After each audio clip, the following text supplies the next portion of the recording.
Welcome back. It's now time for your midday sports. Now, Chapelton Maroons will make their highly anticipated Jamaica Premier League debut when they face defending champions Harbourview in their opening contest this afternoon in the first game of a doubleheader at the Anthony Spalding Sports Complex. The team from Clarendon gained promotion to the Premier League after finishing second in the inaugural season of the JFF Tier 2 Championship. Harbourview were surprised champions last season after securing a playoff spot on the final match day of the league format. Coach of Harbourview, Ludlow Bernard, says his team will tread carefully against the newcomers.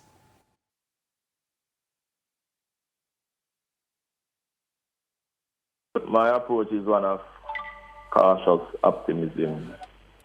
We saw the scare yesterday with Falkland and Mount Pleasant, and that tells a tale. As much as I don't know anything about the team, I have to be trusting in my group and hope that the successes of last season will provide them with the necessary motivation to really go to the games and put in a good performance and a performance that can enable them to come away successful in the game itself. The match is set to kick off at 5 p.m. At 7:30, two former champions in the form of Arnett Gardens and Cavalier will meet in their contest. And Seaford Sports Club, unbeaten all season, made it 4 straight Major League titles, clipping Bath Sports Club 1-0 in the Surge St. Thomas Major League on Sunday at York Oval to be crowned champions. The all-important goal came from the boot of Rashawn Millwood in the 81st minute.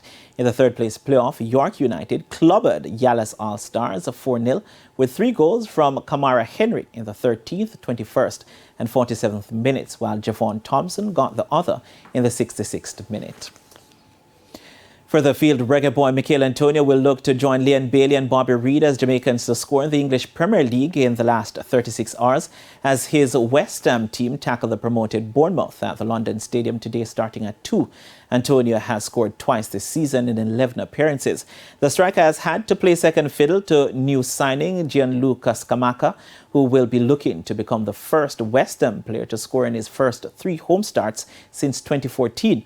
This will be the 11th meeting between the two in the Premier League, with Bournemouth edging the tie with 4 wins, while there have been 3 drawn results. Bournemouth are also looking to extend their unbeaten away run to 4 games.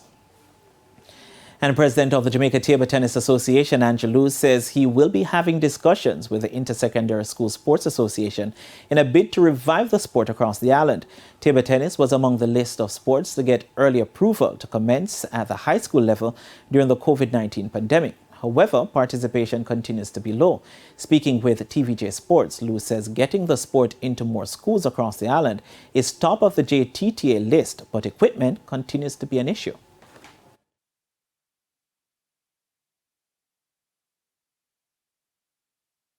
That is always a challenge, and the reason why we're in this position now is because the shipping costs were escalated during COVID by 5 times, so it was very difficult for us to get any equipment. We were even offered some equipment.